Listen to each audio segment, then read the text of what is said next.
Hey, what is going on? It is 12 noon on Wednesday, which means it's time for this week's episode of Ask the Instructor. My name is John Christman, and the show is brought to you by the Tampa School of Real Estate, and we're here every Wednesday at 12 noon Eastern Time to help you understand the technical side of the real estate industry. And what we're covering today is how to start a real estate career in 2021. So if one of your New Year's resolutions, if one of the goals that you want to accomplish is not just getting a real estate license, but actually, maybe selling a house, or maybe selling a few houses, or maybe, building that real estate career it is that you've been dreaming of, whatever it is that you're trying to achieve out of real estate, we're going to go over the basics of how you get that started today. So everything from the licensing process to what you do once you have a real estate license, to what role a broker or an owner-developer might play into all of this decision-making, to the Association of Realtors and what they mean in all of this here. So a lot of stuff that we're going to be covering that's going to give you a good rundown if you're new to real estate and you're thinking about starting a real estate career. This will help you better understand a lot of the different things that are available with a real estate license. So if you've got questions, we're live on the air, so chat those in with us. I'm John Christmo. You're watching Ask the Instructor.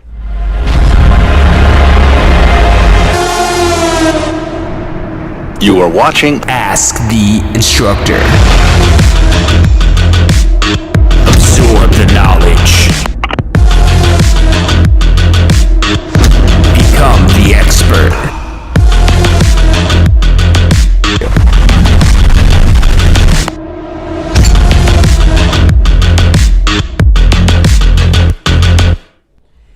Hey, welcome back to this week's episode of Ask the Instructor. My name is John Christman. The show is brought to you by the Tampa School of Real Estate. We're here every Wednesday, 12 noon Eastern Time. If you don't get notifications yet of whenever it is that we've got new content or videos, make sure you hit that bell icon so you get notifications whenever it is that we go live or have new content to share with you to help you not just start your real estate career, but also take your real estate business to the next level. We want you to achieve, again, whatever that dream or goal is that you're setting out, not just in 2021, but for years to come. But hey, we got 2021 ahead of us, so let's focus on that. So in 2021, if you want to get a real estate license to start a real estate career, now, for the most part, the real estate licensing process really hasn't changed, especially when you compare it to how real estate licensing is working currently right now. 2021 is basically no different. It starts with you enrolling in a pre-licensing course.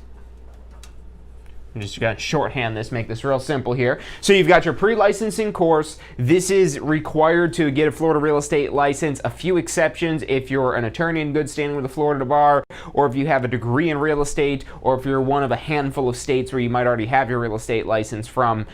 Call us up. We'll go over the details here to see if you do need to take this course. But for the rest of us, you'll have to take this pre-licensing course. Now, this course can be completed in a week.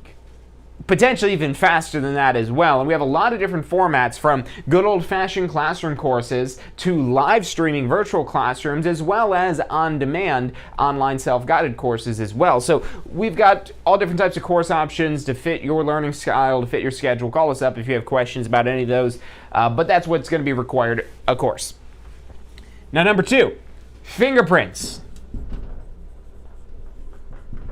Now, if you've been fingerprinted before, that doesn't matter. You've got to get fingerprinted again for this specific application for your real estate license. So you'll need to get fingerprinted, and not just any old fingerprints. You need to get fingerprinted, and the fingerprints need to be submitted. That's really the important part, is they need to be submitted through an approved live scan channeler, which is not the state of Florida. This is a independent third-party private company that submits your fingerprints to the FDLE, the Florida Department of Law Enforcement, as well as the FBI, the Federal Bureau of Investigation. Sends your fingerprints to both of those agencies, and both of those agencies will then forward their reports to the state agency, the Florida DBPR, who handles your application. Now, what are they looking for when they fingerprint you? They're looking for a criminal background. That's the only thing really that they're checking for, as well as if you've had any administrative penalties against licenses previously.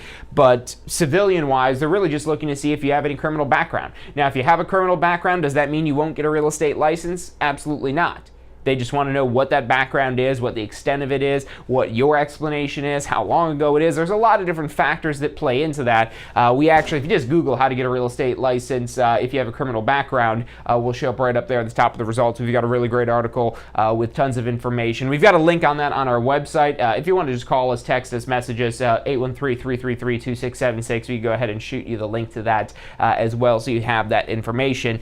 But overall, for the most part, most people are going to be able to get a real estate license, even if you do have a criminal background. So, but you have to get fingerprinted. You do have whatever criminal background it might be, whether it's something that they don't care about, like a DUI. What they're mainly concerned with are crimes of bad morals, they call them, moral turpitude types of crimes. So if anything related to fraud, embezzlement, larceny, or theft, or also arson, if you're lighting houses on fire, they might be a little hesitant to give you a real estate license.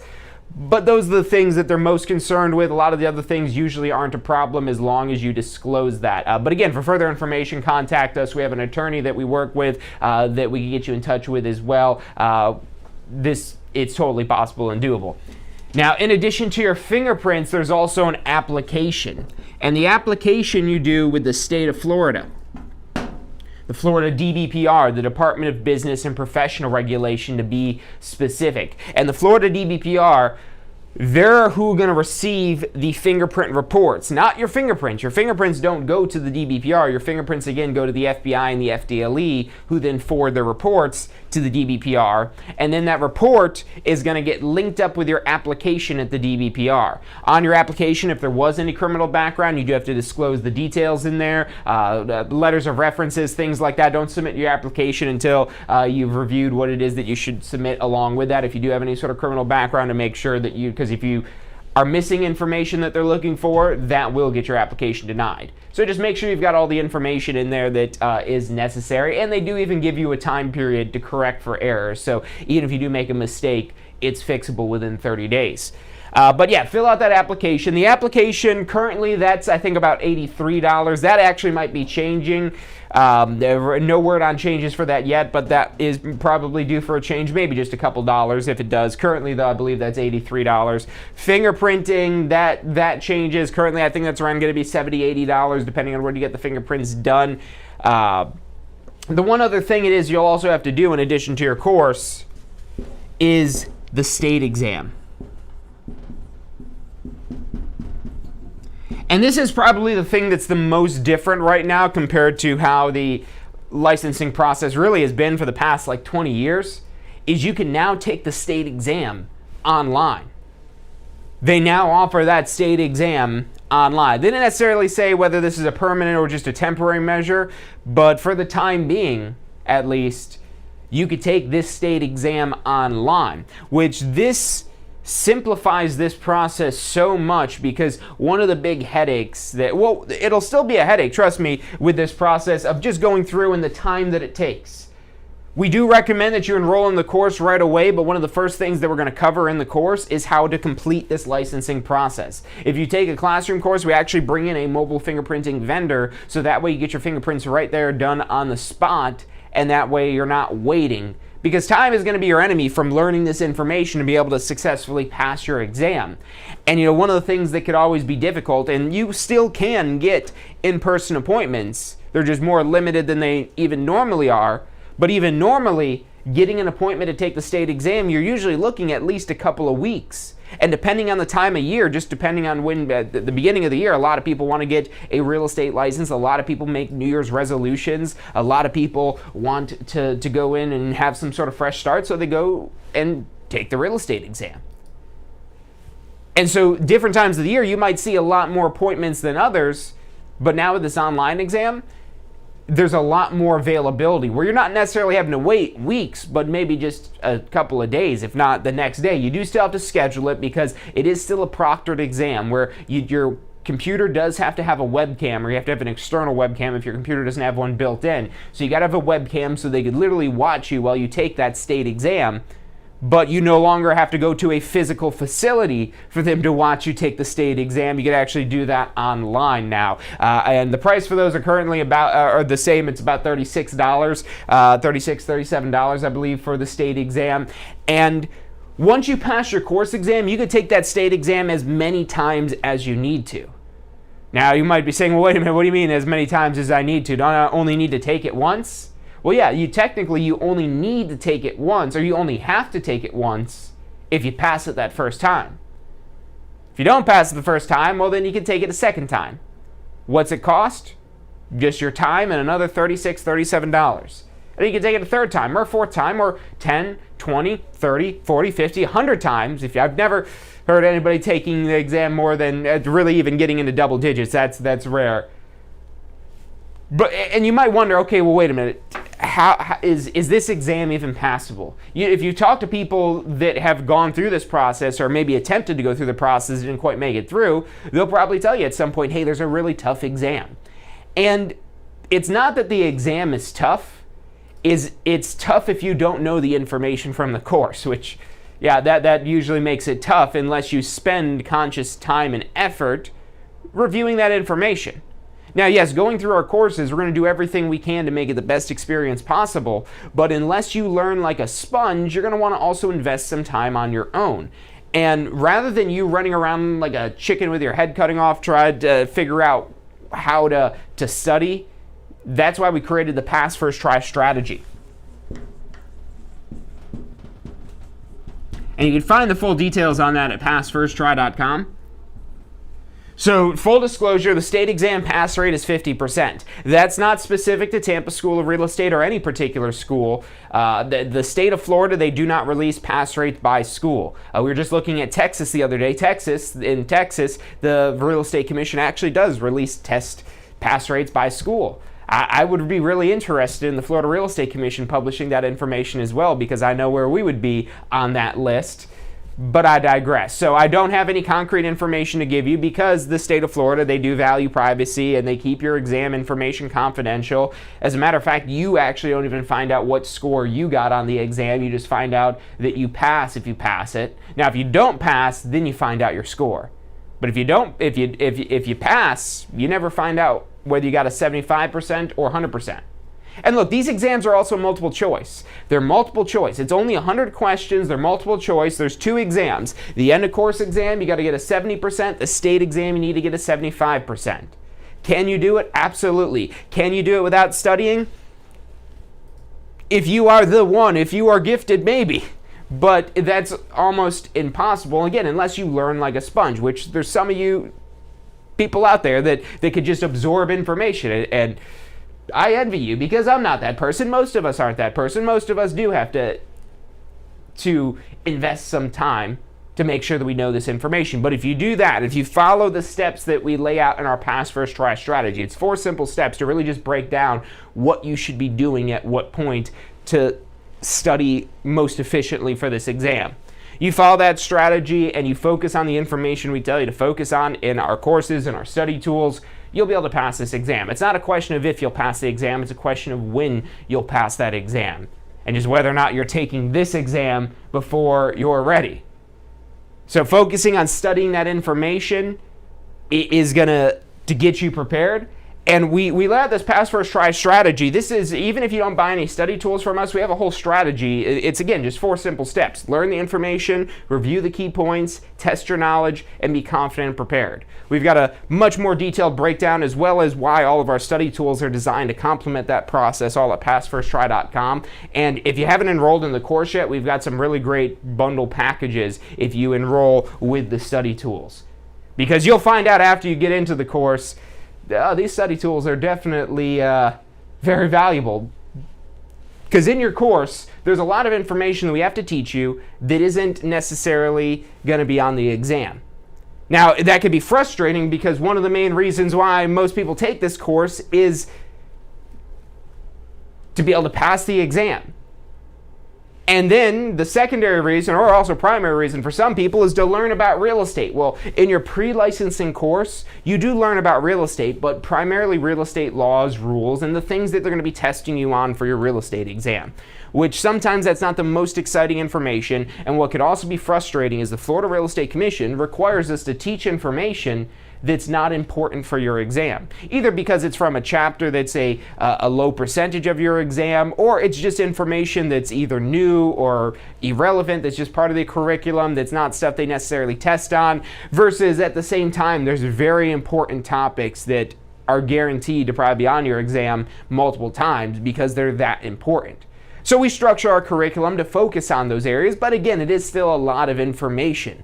And if you do just coast through the course, maybe, just maybe, you'll be able to pass this thing. But look, if you want to be able to pass this on your first try, if you don't want to have to take the exam again and again and again and again and again, I highly recommend you at least check out the demos. We've got demos of all these study tools all at passfirsttry.com. You can try out all of the study tools as well as review that strategy. Now let's say you go through, you successfully pass your exam. Now what? What's next? What do you do after that? You've got your real estate license. You've been going through this whole process here. Now what do you do with that real estate license? We're going to take a quick commercial break, but stick with us. When we come back, we're going to cover, hey, I'm licensed. Now what?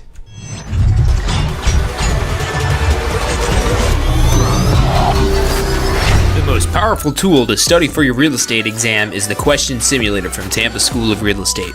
We've used our years of experience in preparing students for the Florida real estate exam to bring you the most powerful exam study tool available.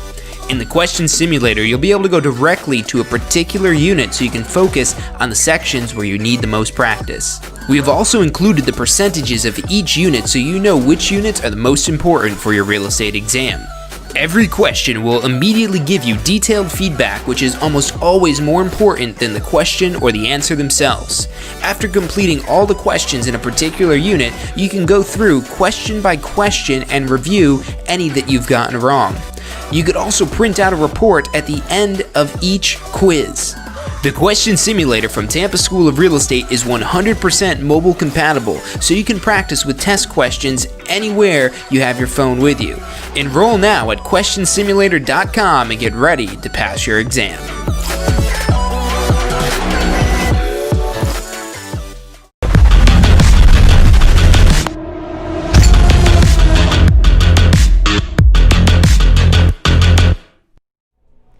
And welcome back to this week's episode of Ask the Instructor, where this week we're talking about starting a new real estate career. Now, before we jump back into what's next after you get your real estate license, just a couple questions we've got coming in here. So the question about the course exam, what Angela said there, Angela's spot on. You can tell she's been studying this information here.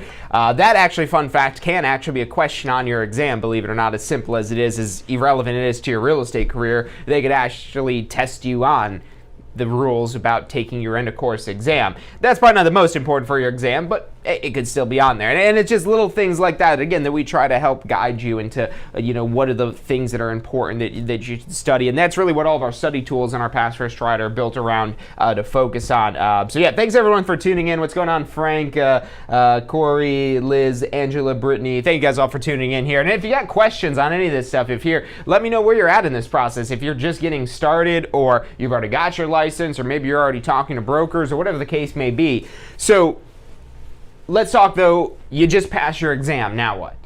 Well, before you even pass your exam, matter of fact, when you do your application with the state of Florida, you guys may or may not be familiar with these things called a public records request. So a public records request, you could request most data, including a list of people that are approved to take the real estate exam. And that list gets downloaded every week by brokers that are hungry for new agents that want to recruit you to their brokerage firm. Before you even pass your exam, before maybe even you take your course, because if before you enroll in the course, you do your application, your fingerprints and all that, you'll get approved before you even take the course. If you have a criminal background, you want to be sure that you'll get approved before you take the course, you could do your application and your fingerprints beforehand to make sure you get approved. So let's say you get approved, you might not even enrolled in a course yet, and brokers are trying to recruit you to their brokerage firm. Now, this is a little different than a typical job interview process. In a typical job interview, you're usually applying at places and hoping that they call you back. And now all of a sudden, you've got people that somehow know you're getting a real estate license and they want you. I mean, that feels kind of good, but what you want to be careful with is not to let that feel good, like them chasing after you feeling, blind you from doing your due diligence and doing your research. And really, at this point, especially if you haven't even taken the course yet, and even if you have taken the course, what are you looking for in a broker? Now, if you've gone through the course, you probably know what a broker is, but if you haven't taken the course yet, you might still even be kind of on the fence of, well, who is a broker? What does a broker do? What is their role in all of this? So ultimately, once you are licensed to be able to practice real estate, there's two options. You could work at a brokerage or a developer. A brokerage or a developer. Two options. You get one license as a sales associate that you get to register in one place. Now, most agents, if you're a real estate agent as they're called, now, and real estate agent actually isn't even an official term from your course, it's just a common person term. In your course, they would call you a real estate sales associate or a real estate licensee or something along those lines. But most real estate agents, people with a real estate license, real estate professionals, work at a real estate brokerage. Now, what does it mean to broker? This is what you actually learn in the first chapter of your pre-licensing course. Brokering means bringing together buyers and sellers, or also owners and renters. So whether they're looking to buy real estate or rent real estate, sell real estate or lease it out to tenants, there's ways for you to earn compensation one way or another, both ways. And the way it works is, let's just take the sale, that you've got the seller and the buyer, and you're the brokerage. You're the middleman helping the deal go through. You're not the seller, you're not the buyer, you're representing in some capacity one side or the other, or potentially both. And you assisting either this buyer, seller, or both, buying or selling real estate, whatever it is that they're doing, you get compensated for helping them do that. So that's what brokerage is. And that's what you do if you work at a real estate brokerage, if you choose to register your license at a brokerage. So when you hear big company names like Coldwell Banker, Century 21, RE/MAX, who are some of the other ones, Keller Williams, I'm trying to think of the other big names that you might see out there. eXp Realty is one that's popped up a lot recently, or really anything that's a real estate brokerage, or anything where you see something realty, that's usually a brokerage. And again, at a brokerage, you don't own any real estate. You're not the seller and you're not the buyer, you're the middleman. Now, plan B, the other option that's available, and it's different.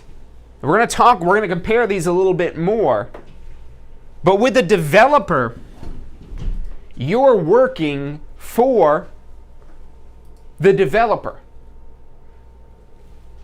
Technically, in a brokerage, your employers are your clients. You do have to register your license with a broker, and so if you already know some of that from the course, that could get a little confusing. But ultimately, you're able to have any clients, any buyer or any seller. Whereas at a developer, the developer, key thing, is not a broker. That's the difference between a brokerage and a developer, really, is a brokerage will have a licensed broker that's in charge of the brokerage firm and ultimately responsible for any of the transactions that any of the sales associates or broker associates perform there. So there's going to be somebody licensed and in charge, whereas at a developer, there's no broker licensee. So while there might be a person, there definitely is somebody that's in charge at this development company, this home builder, for example. Home builders are the primary type of developer employer in Florida, at least, as well as I would say probably most of the country. But this developer, let's say they're ABC Homes, just to pick some random name. ABC Home Builders.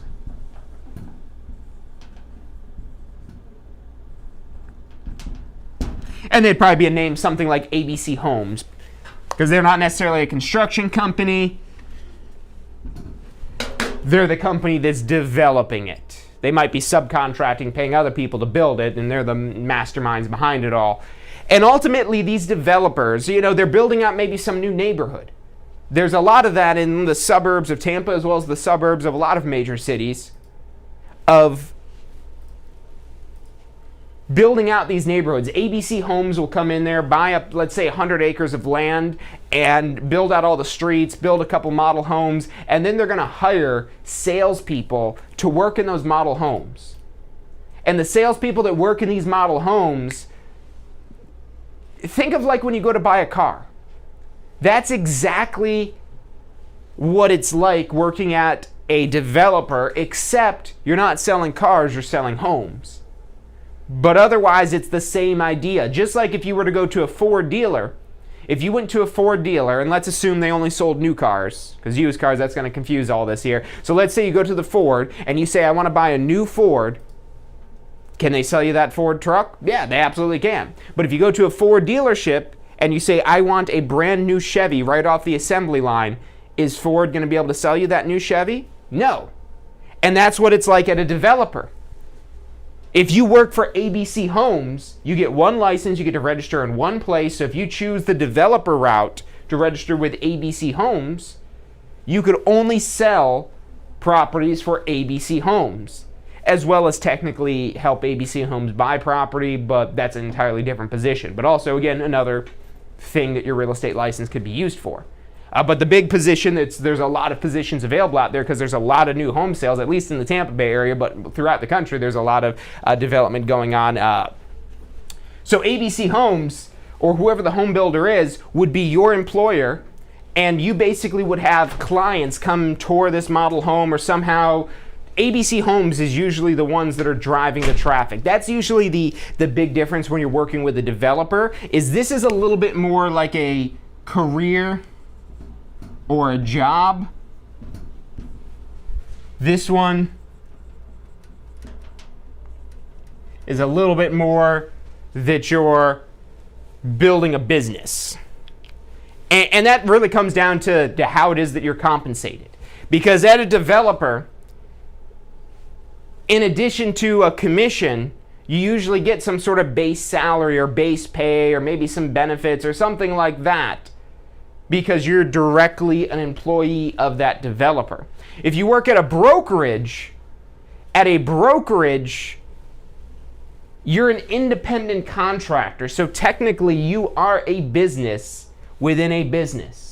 The brokerage is a business and you are your own business within that business. So what that means when you're your own business is you are your own boss. Yes, you do still answer to your broker just like you would answer to the Florida Real Estate Commission, because that's the reason why you have a broker, is because the Florida Real Estate Commission says you have to have a broker. And if you don't want to have a broker, well, just put in 2 years of time at a broker, and then you could technically then go get your own broker license and start your own brokerage. But until those 2 years are up, you'll have to put 2 years in with a broker. But this ultimately has a lot more potential. If you're looking for steady, if you're looking for pace, if you're looking for stability, that's more probably going to be down the developer route. But again, because it's more of a career or a job, yes, you having a real estate license now gives you an opportunity to even apply to these types of positions that require a real estate license. But these positions are, again, positions that are sought after, that people chase after still. Whereas over here with the brokers, remember, they're the ones that are chasing after you. And it's because they want your business to be part of their business, because their business is your business. And not just your business, but all the other agents at the firm. You have your own business, all the other agents have their own business, and the more business that brokerage is in charge of and overseeing, the larger that brokerage is. But now that brings up the question of, do I want to be at a big broker? Do I want to be at a small broker? Okay, and now that I understand the difference between a broker versus a developer, if I do want to work at a broker, well, what else is important? What about the commission splits? What about so many things? And before you make this decision, because even if you've taken the pre-licensing course, this decision might not seem obvious. And it might not seem obvious because this might be what you really want, but if you've never ran your own business before, this might be all that you understand from a work and compensation and employment perspective.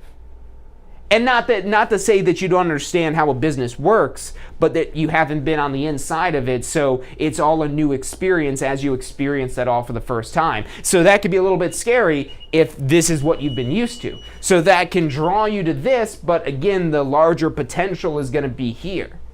Because with this, you're limited to sell only for that home builder and basically whatever traffic it is they provide you. You could try to generate your own leads as well, but it's hard to do when you have such a limited amount of inventory that you could sell because you could only sell their properties. Whereas when you work at a brokerage, it doesn't matter what type of house your client wants. You could help them get that house and make money off of it, whether they're buying it or renting it. Any property. We have the ability to earn compensation. And that compensation is already pre-negotiated for us if this property is listed in the MLS, which a lot of times will include properties that are being sold by developers. Some of the easiest sales that I've ever done in my real estate career have been through home builders.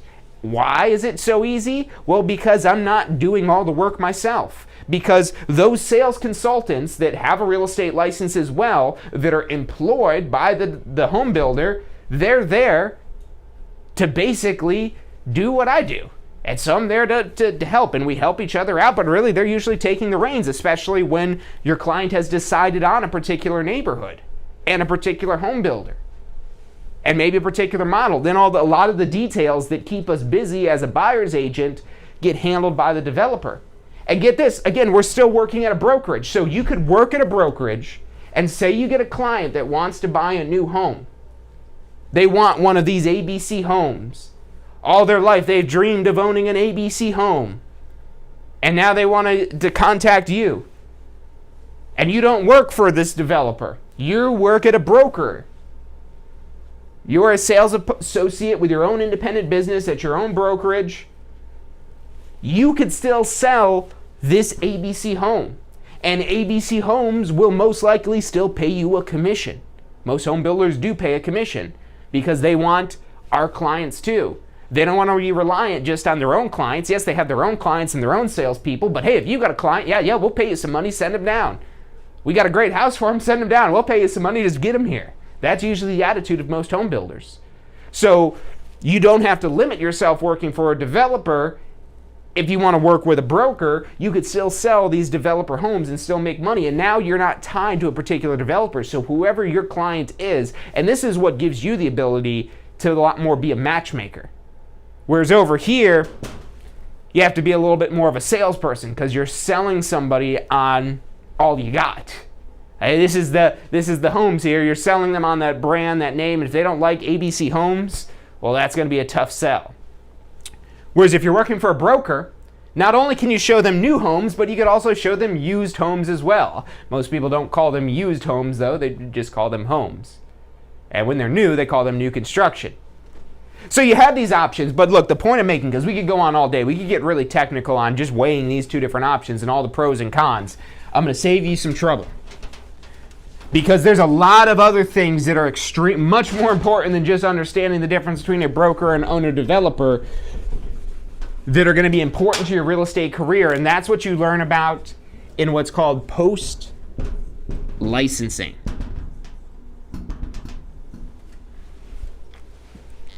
Post-licensing is when you figure out, okay, what's actually going on now? What is it really that I'm doing with this real estate license? And you learn some of the bits and pieces in your pre-licensing. So when you're initially getting licensed, again, the focus is on laws and rules, but you do get a basic understanding of how you're practicing real estate and what some of the basic things are it is that you do and how you legally can earn compensation. But then actually running a business. Now, if you're going to work for a developer and you're sure of that, you're not on the fence at all, you don't need to necessarily take post-licensing right away. I would still recommend that you do, just so you're fully aware of your options before you make that decision. But if you're on the fence about not knowing whether you want to work with a broker or an owner-developer, or really before you even start considering brokers, get enrolled in this post-licensing course. You could take this as soon as you're licensed, and this course is required for your first renewal. Your license will go null and void if you don't finish this course. You might say, John, don't I have like 2 years to do this course? Actually, technically, it might be closer to like 18 months, but yeah, you do have some time. You don't technically need to take it right away, but here's why you need to take it right away. Because it's essential to jumpstarting your business. It's essential to not falling on your face and making mistakes that you should have never made, because you learn about those common things, those common problems, those common processes, issues, and things like that. You're not learning everything. This isn't going to teach you everything about real estate. There's no course in this planet that's comprehensive enough to teach you everything about real estate, but this will teach you a lot of the fundamentals of actually practicing real estate. The Florida Real Estate Commission does not want this information taught in the pre-licensing course, because they don't care as much about whether or not you can be successful. Really, they don't really care whether or not you're successful. They just want to make sure that you're legal. That's what they're concerned with before they get you a license. Before they will give you a license, they are concerned to make sure that you're going to abide the law, that you have a record of abiding the law, that you've gone through the course so you know what the laws are, and so that you're not going to do things that are going to harm the public, because that is the primary reason why the entire Florida Real Estate Commission even exists. So once you prove yourself, all you've proven, this is what they call you once you get your license, they call you minimally competent. And as you start to learn more about real estate and expand your knowledge, you'll realize, well, I was pretty minimally competent. You might already be feeling that way. If you haven't taken post-licensing yet, get in post-licensing. That's going to help ground you and figure out what, again, exactly you're trying to do with this real estate license. It's going to go over the different ways it is you can make money with your real estate license, and really diving deep into business planning and understanding, if I want to make this much money, this is what I have to do. So you're not just going into real estate with a hope and a dream, but with a plan. You still need the hope and the dream too, but a hope and a dream without a plan is planning to fail, or somehow that expression goes.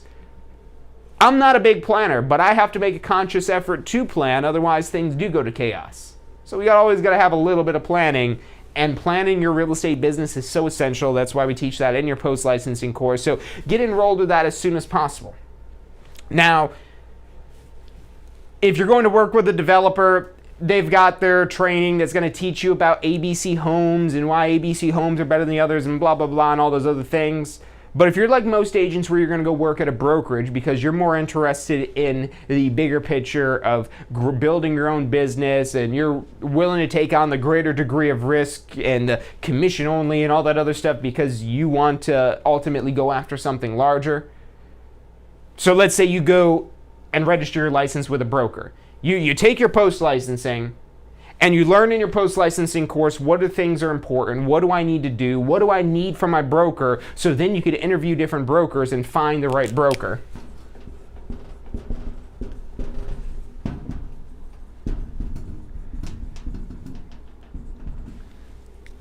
Can you do your post-licensing after you find a broker? Sure. You'd always switch your brokers as well. Here's the catch though. If you have any listings, any contracts, any agreements with your current broker, those don't get to go with you when you leave. So it is you are able to change brokers, but it could get sticky, especially if you've had any degree of success. So unless you're not planning on having success at that brokerage, just do a little bit of due diligence first to make sure that before you get in bed with that brokerage, that you're confident that you're making the right choice. And if you're not sure what that right choice is, take your post-licensing. If you took the post-licensing and you're still not sure what that right choice is, just review what your business plan is. Review what it is that you need out of a broker and which one of those seems like the best fit. Because even after you've done all the planning and training and so on and so forth, it's still, again, going to be new the first time that you do everything, and that's when it's the most intimidating, the most scary. But the good news is, just like even choosing your broker, something as major as choosing your broker, that's changeable, that's fixable, that's editable, because pretty much everything we do is fixable. There's not really any mistakes that we can make. Actually, there are mistakes that we can make that aren't fixable, but most of them, the common mistakes, usually are fixable one way or the other. Especially the more experienced you become, the more preemptive you could be and stop these mistakes before they even happen. And you're not going to learn about all that in post-licensing, but it's going to get you on the right track. It's going to get you started. You don't want to wait till right before your deadline to do this, because you'll be kicking yourself, because waiting to take this course is setting yourself up for failure every day until you go take this course. Eventually you'll experience those failures, and then you'll learn about them after the fact in post-licensing, unless you go take post-licensing right away, so that way you learn about the mistakes not to make, the things not to do, the things that don't work that maybe sound like a good idea, but instead focusing on what's tried and true, and then you can kind of tweak things and adjust things and grow things once you've got something actually working. Now, finding the right broker, this is an important step, because your broker, not only are they required to be there in a legal capacity, but really what they should be, especially if you're starting a new career, is that brokerage. It doesn't necessarily even have to be the broker or the person themselves, but that organization that you're planning to associate yourself with, you want to make sure that they have what is necessary for you to succeed. Now, that doesn't necessarily mean that they have a plan for success, because ultimately you want to have your own business plan. But they need to have the resources that you need to be able to achieve the goals that you want to achieve, that you've set out in your business plan. So as you start to narrow down to which brokers align best with what you're trying to do, you can make that decision, join a brokerage, and now you're basically fully legally able to sell real estate once your license becomes active with a broker. As soon as your license gets registered with a brokerage, your license is active. Now, there's one step additionally to this that's going to be involved at most brokerages.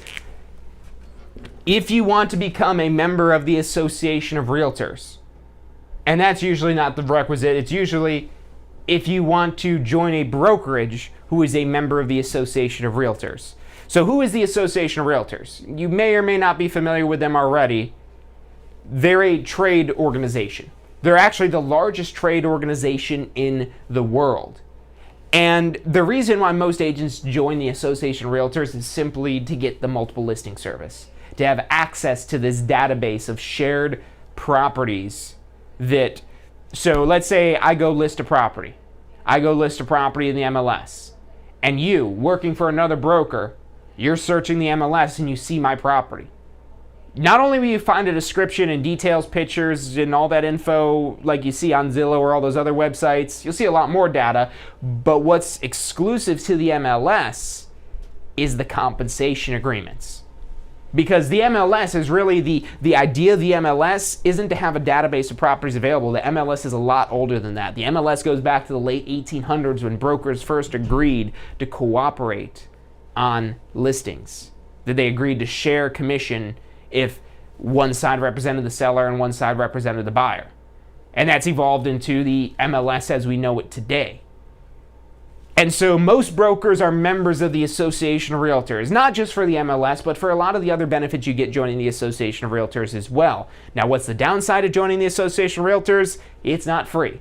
So again, if you do want to join a brokerage who's a member of the Association of Realtors, they will require you to also join the Association of Realtors. You have to be one of them, basically, is the way it goes. Really, the rule comes down to is the entire brokerage has to be with the Association of Realtors or not. That's some crazy weird rule they have with the Association of Realtors. I'm not going to get into that. But again, if you want to join the Association of broker that's a member of the Association of Realtors, you would as well. Now, how much does that cost? That depends. It depends on where you are. If you're in the Tampa area, you'd probably join the Greater Tampa Realtors. There's also the Pinellas Realtor Organization. There's the West and East Pasco Association of Realtors. There's all kinds of different local associations. And you would join one of these local associations. They would then enroll you in the state association, the Florida Association of Realtors, which would then also enroll you in the National Association of Realtors. And there's all kinds of different benefits that you get at the different levels. Like I said, the biggest one being the MLS. Because a lot of the other benefits you could probably live without, but the MLS is a really, really powerful tool that, yeah, you can still practice real estate without it. And there's actually even ways to get the MLS if you go join one of these brokers who aren't a member of the Association of Realtors. They're just a lot more few and far between, because with all the benefits that you get, It might seem like a lot of money when you're starting out. Typically, it's usually about like $1,000 or so the first year by the time you pay not just the annual dues for the realtors and the MLS and all the other services it is they're providing you, but on top of that, the first time they charge you like an application fee and some administrative fee, things like that. So usually about like $1,000, give or take one way or the other, when you're joining the Association of Realtors, at least where it is right now here at the end of 2020, beginning of 2021. And that usually doesn't fluctuate too much in those prices for it. But what are some of those benefits, again, that you get from joining the Association of Realtors? So like I said, the biggest thing is the MLS.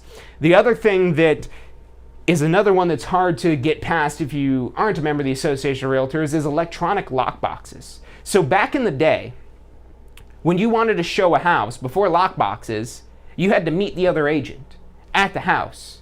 So both you and the other agent are there with your client at the house. Now, over time, lockboxes started being used, but then there's the problem with those little cheap lockboxes you get at like Home Depot or whatever, is they're not really that secure. Even though you got like 10 different numbers on each one, they could be hacked into, and they have been hacked into. And that's why most professional realtors use electronic lockboxes, at least for when properties are owner-occupied, where there's a homeowner living in there.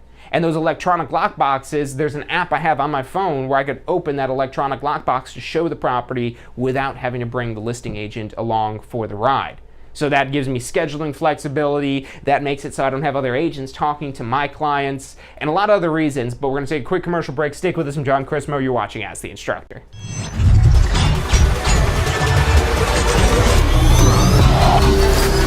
The most powerful tool to study for your real estate exam is the Question Simulator from Tampa School of Real Estate. We've used our years of experience in preparing students for the Florida Real Estate exam to bring you the most powerful exam study tool available. In the Question Simulator, you'll be able to go directly to a particular unit so you can focus on the sections where you need the most practice. We have also included the percentages of each unit so you know which units are the most important for your real estate exam. Every question will immediately give you detailed feedback, which is almost always more important than the question or the answer themselves. After completing all the questions in a particular unit, you can go through question by question and review any that you've gotten wrong. You could also print out a report at the end of each quiz. The Question Simulator from Tampa School of Real Estate is 100% mobile compatible, so you can practice with test questions anywhere you have your phone with you. Enroll now at questionsimulator.com and get ready to pass your exam.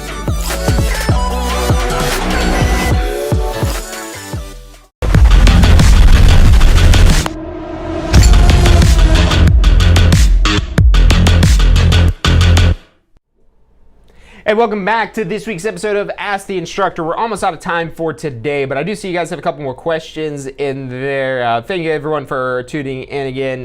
Mike, welcome back on here. And yeah, Mike, your comment there that some builders, you don't need a real estate license. Actually, pretty much any builder, they do have the capacity to hire you without a license, but the catch is if you don't have a license, because you could work in property management without a license, at a home builder without a license, at basically any sort of real estate job, you don't need a real estate license unless they're going to compensate you based on transactions. So if you're only getting paid a salary, a flat salary where you're not getting any bonuses or commissions or anything like that based on how much you sell or based on how much you lease, then that's okay. Again, as long as it's just some fixed hourly or salary type of rate. But once you start factoring in any bonuses based on sales, or if we're just calling them commissions or whatever it is that we're calling them, any compensation that's based on a transaction, that's where it requires you to be licensed for it.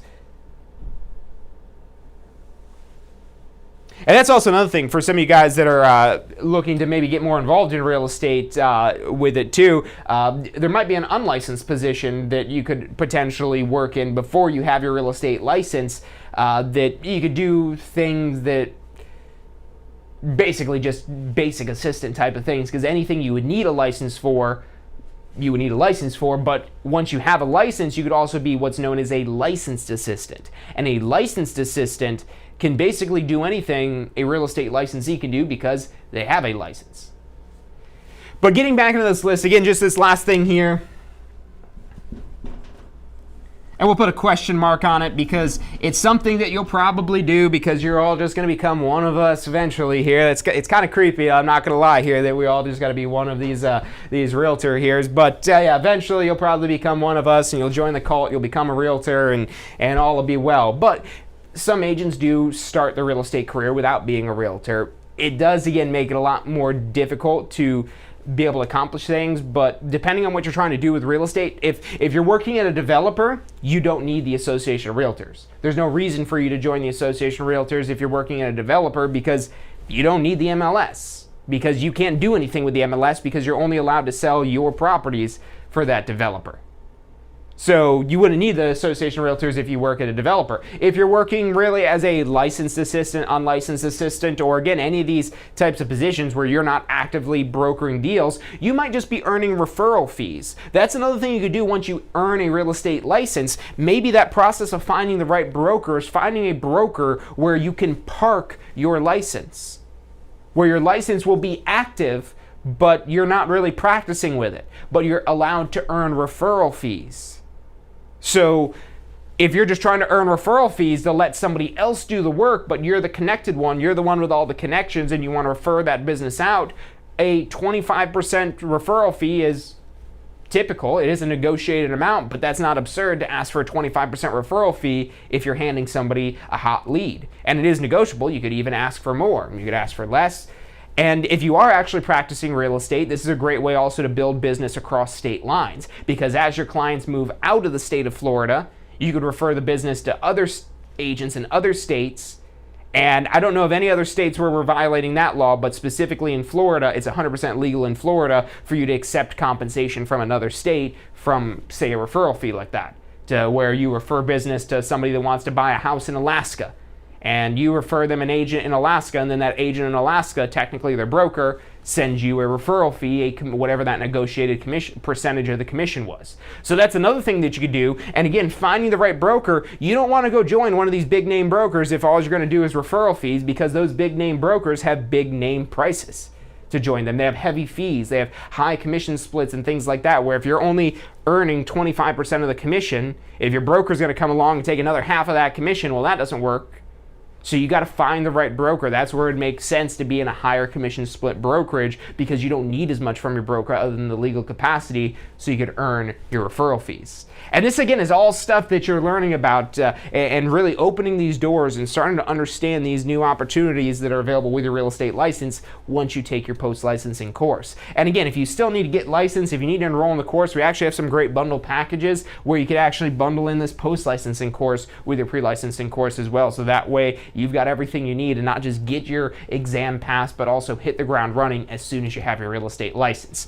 Look, I know this can get complicated. That's why every week we're here doing these broadcasts to help break things down, help keep things simple. That's one of our core values here at the Tampa School of Real Estate, is to keep things simple. So if you want us to simplify this down for your particular situation with what you're trying to do in real estate and how we can help you get there, call us 813-333-2676. Again, that's 813-333-2676. We've got advisors standing by to answer any questions you have and assist you in any way that we can. You can also check us out online at tampaschool.com. That's tampaschool.com. If you're not yet subscribed, make sure you hit that bell icon so you get notifications whenever it is that we go live, so you don't miss out on any of this content that we deliver. And if you like today's episode, if you like this topic, make sure you hit that thumbs up icon so that we know, hey, they want to learn more about obtaining their real estate license, because that's how we decide what topics we want to share with you. It's what topics you guys are interested in learning about. So let us know in the chat if you've got questions on anything else. Give us a call if you're ready to get started. Check us out online at tampaschool.com. That's all the time we've got for today. Thank you guys for tuning in. Have a happy and safe new year, and I'll see you guys in 2021. Hey, so if you're thinking about starting a real estate career, it could feel a little overwhelming sometimes. Look, that's completely understandable. That's why we're here to help. If you haven't already, check out our Success Center, tampaschool.com/success. Or if you don't even know where to begin, give us a call. We'd love to help you out. We've got advisors standing by to answer any questions you have and assist you in any way it is that we can. Our phone number is 813-928-0106. Again, that's 813-928-0106. Give us a call. We're the Tampa School of Real Estate. Do you want a career that allows you to be in control? With a career in real estate, you'll get to call the shots. Whether you're looking at starting part-time or want to become the next top agent, a career in real estate makes it possible. Find out what it takes at tampaschool.com. Do you want to incorporate studying for your real estate exams into your busy schedule? Now you can review the key topics you need to know to pass your class and state exams with our MP3 audio review. Simply pop in your headphones or connect to your car to reinforce crucial information while you exercise or drive. Listen to the first unit for free at mp3audioreview.com. That's mp3audioreview.com. Are you thinking about a career in real estate? Hey, I'm John Chrisma with the Tampa School of Real Estate, and we've helped thousands of people just like you obtain their real estate license. If you're thinking about a career in real estate, give us a call. The phone number is 813-928-0106. Our advisors are standing by to answer any questions you have and assist you in any way they can.